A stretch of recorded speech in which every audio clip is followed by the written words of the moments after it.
This is Joanna Lilly. May is Mental Health Awareness Month. Since its inception in 1949, Mental Health Awareness Month has been a cornerstone in addressing the challenges faced by millions of Americans living with mental health conditions. Although this month of recognition has been in existence for a while, stigmatization around mental health still exists. Throughout the month of May, we are bringing you episodes from the parent perspective to highlight this special month. Welcome to the Parent Series, brought to you by Success is Subjective. It's time now for the Success is Subjective podcast. Here is your host and therapeutic consultant for young adults only, Joanna Lilly.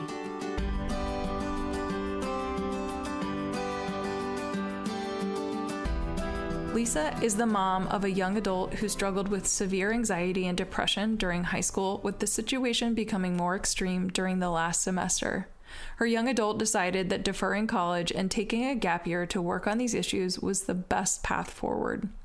With the help of experts in the field, Lisa found a couple of experiential programs which helped her child overcome depression and work on the skills and emotional regulation necessary to keep the anxiety in check. Lisa talks about her experience navigating the world of mental health treatment and is thankful for everyone whom she met along the way that helped her child. Here's Lisa. Lisa, good morning, and thank you for being a guest on the parent series of the Success is Subjective podcast. If you're okay with it, let's just jump right in. Why don't you give a little backstory about what was going on with your child prior to entering treatment? Sure. So my son is prone to anxiety and depression, and COVID life really made it all much more difficult. And it exacerbated the anxiety to the point where he just, everything gave him anxiety. And that led to a descent into depression that by the end of senior year in high school, he was highly functional in that he was doing well in school academically. He was still playing his sport.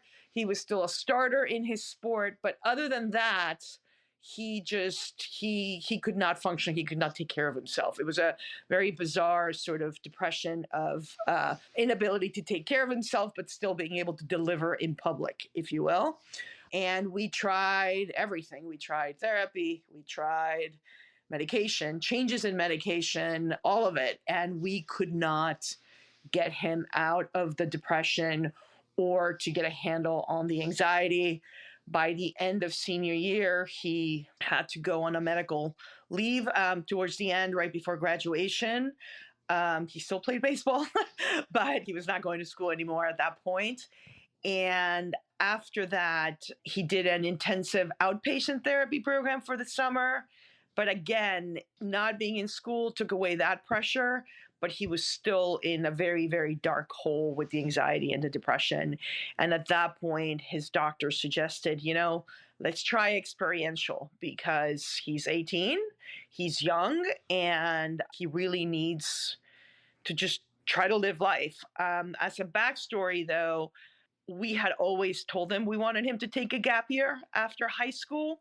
And so after he applied to schools and he got into a college, he had already requested a deferral to go on a gap year. So for him, this was sort of a natural pathway. It was just not the gap year we had envisioned. It was a little bit different, but that's why I think he was so keen on doing it. He always said during the years of being ill that all he wanted was to get better. Like if they could just give him a magic pill, he would just get better. He just couldn't. And so when we offered experiential as a different gap year, he said, yes, sign me up. That's basically it. So in thinking about, it sounds like there was all sorts of stuff swirling around. Like it came to a perfect head in terms of you as a parent already planting the seed for a gap year. Like you said, it was not the gap year you had envisioned. Maybe you're thinking more like independent, international excursions, like life growth. But really, it was more focused on his mental health and well-being in order to then be a functioning college student. which I see actually from my lens more and more nowadays. Like that's the typical gap experience or a more common gap experience. But I digress. I'm getting to a question, I promise. I'm just curious from your parent perspective, kind of what were some of the emotions that you were experiencing, especially towards the end of his senior year, before that medical leave was officially requested and before he started into that experiential programming? It was despair. I mean, we had a very surreal situation with a child that to the rest of the world, he looked fine. On paper, he looked fine. And yet at home, he was falling apart.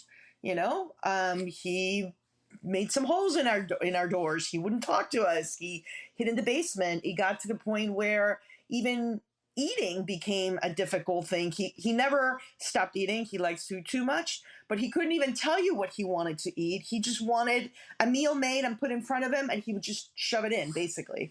So he really stopped being able to take care of himself, while to the outside world, he was still delivering on what was expected of him.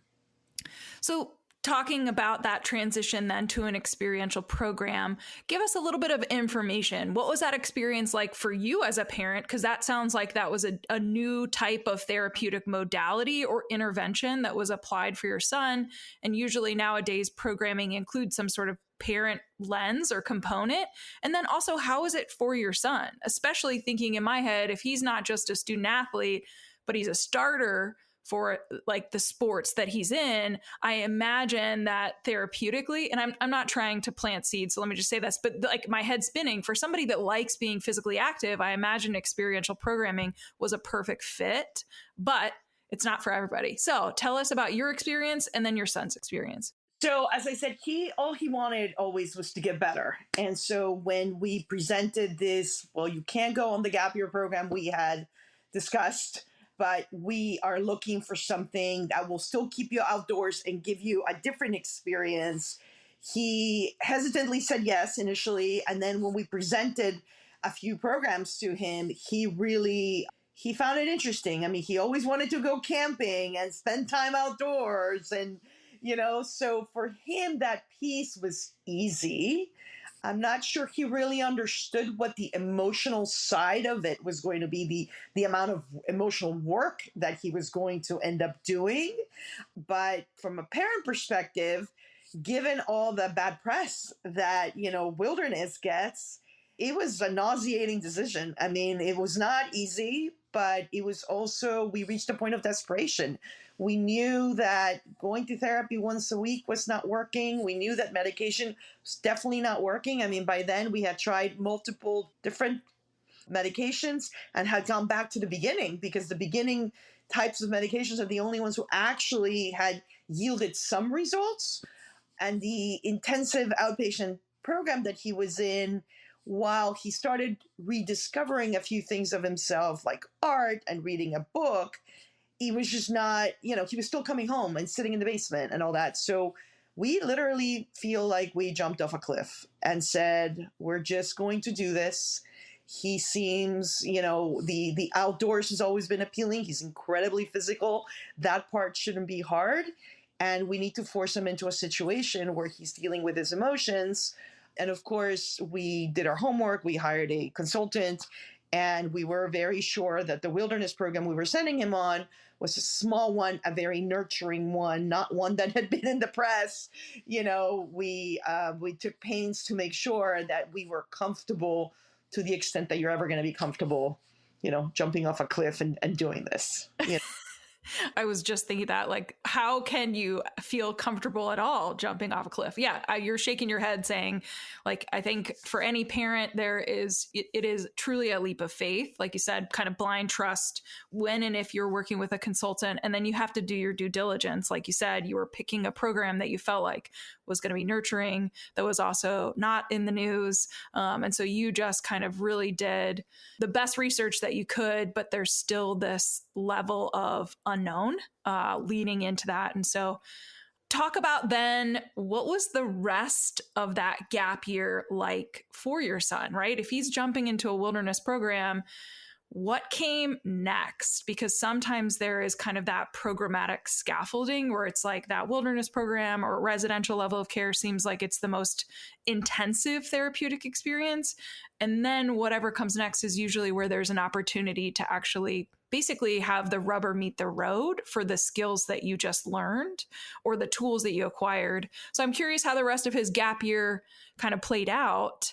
And then I also want to ask a follow-up question too, just focused on you as a parent. Sure. Well, we had promised him a gap year abroad. And as he was finishing up with wilderness, he was asked, what do you want to do next? Because his issues were depression and anxiety, not substance, not anything else, not to diminish anything that he had, but a different set of mental health issues. The program felt that we could look for a gap year program abroad that had support. And so he's actually still in Costa Rica. He is in a program there.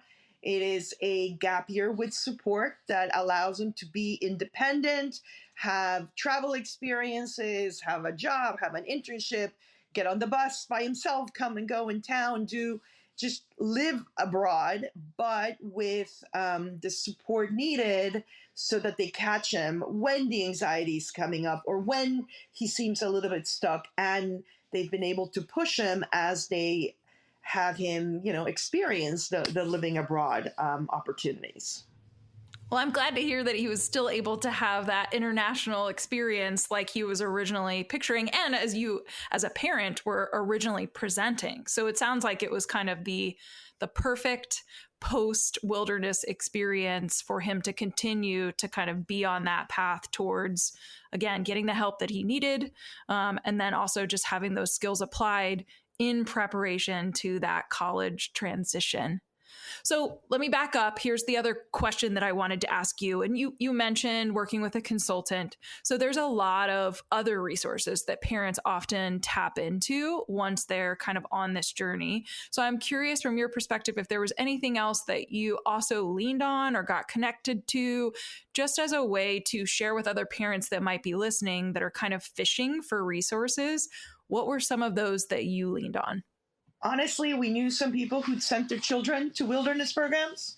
And so that's who I reached out to, in particular, one friend who, even though her child was in wilderness several years ago, she's remained very connected with that community. And so I spoke with her, and she asked around in her groups about, what we were thinking. And actually, when I mentioned where we were thinking of sending him, she automatically was like, I've heard of that program. It seems like that would be the right place for him. And that automatically gave us a little bit of sense of comfort that we were reading it right. And even then, she still went and she consulted in her groups for us. I have to be honest, I didn't have the bandwidth anymore to go and get bad news. Because once you open that floodgate, you're going to hear the good, the bad, and the ugly. And we needed to do something. We had to jump off that cliff. And we didn't need any more negativity, I guess. Fair enough. Like you said earlier, like there is a lot of bad press or bad news out there. And so it's hard to sometimes find access to a different perspective. And so I'm glad you had connections, because not every parent has connections. But if somebody's listening to this and you happen to know somebody that maybe had some sort of experience with their adolescent or young adult, it sounds like from your recommendation, Lisa, that would be a good resource potentially for another parent to just tap into. Even if we're talking about different developmental ages or different types of treatment experiences, it's just a connection that might give you kind of that path towards getting more connected to the right types of resources or recommendations for your own child. Okay. Following that up, next question. I always ask this because this is a play on words for this particular podcast titled Success is Subjective for a reason. As a parent, we talk about wanting success for our children. And so knowing how your son, really close to the end of his high school experience, all of a sudden kind of diverted to a very different path. And like you said, as a parent, you were like, we have to do something drastic right now. So I'm curious, if your vision of success has shifted for your child, and if it has, I'm just curious kind of what it is that it's shifted to be. I don't think my sense of his success has shifted.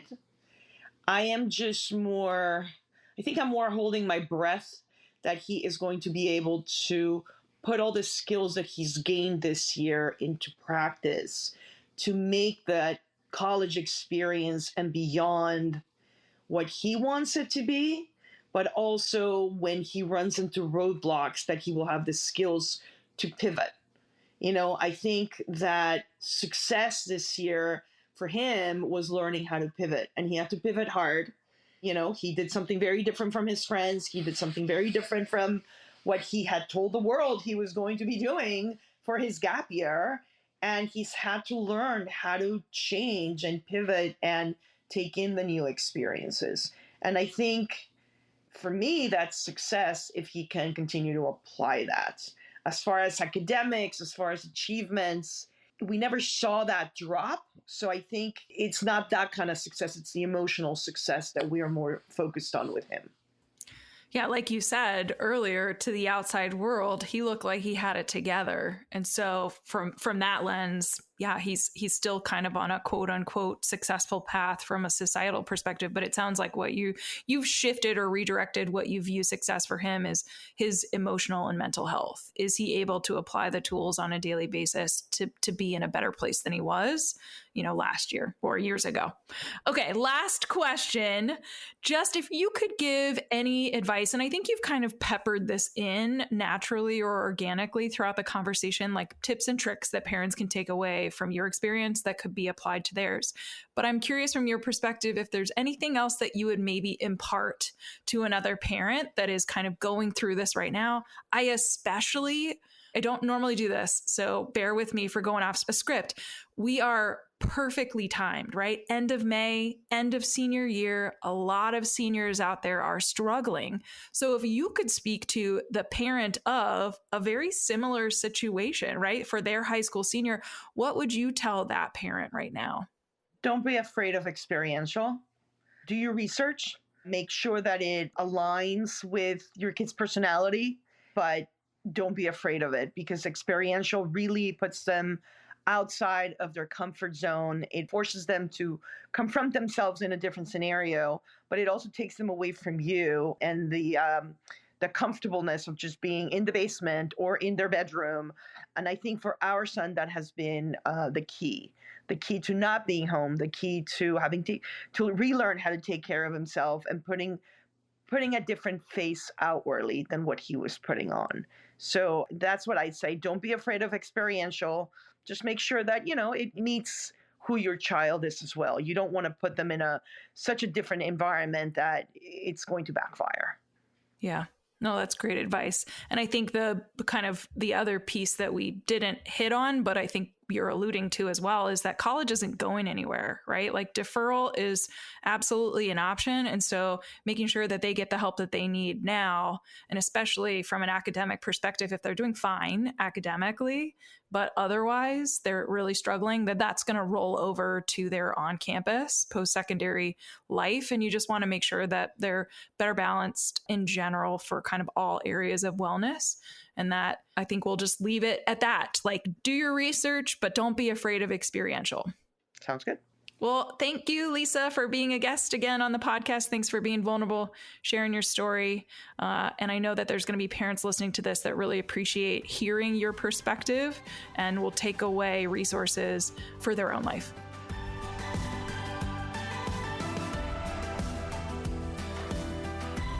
That's it for this week's Success is Subjective episode. We want to thank our guests for joining Joanna on the show this week and for being willing to share your journey. This podcast would not exist if it weren't for people such as yourself. Stay tuned for our next episode, where you can bet it'll be another amazing human sharing their personal story with the world. Make sure you check out the show notes, where you will find contact information, website details, and all social media for our guest. Put a face with a voice by accessing their interview on the newly formed successissubjective.org website. If you are interested in being a guest on the podcast, you can email Joanna at joanna@successissubjective.org. Be sure to check out the collegealternative.org and lilyconsulting.com websites for additional resources outside of podcasting. If you are listening to the show on Apple Podcasts, please subscribe to the show. And while you're at it, feel free to leave a review. You can also download to listen to the Success is Subjective podcast on other popular podcast apps such as Audible, Google Podcast, iHeartRadio, Spotify, Stitcher, and TuneIn Radio. Last but not least, Success is Subjective is listener-supported, made possible by our team and by you. You can support this podcast by joining the Patreon community at patreon.com/successissubjective. Thank you for tuning in, and remember, there is no single path through life. Success is what you make it.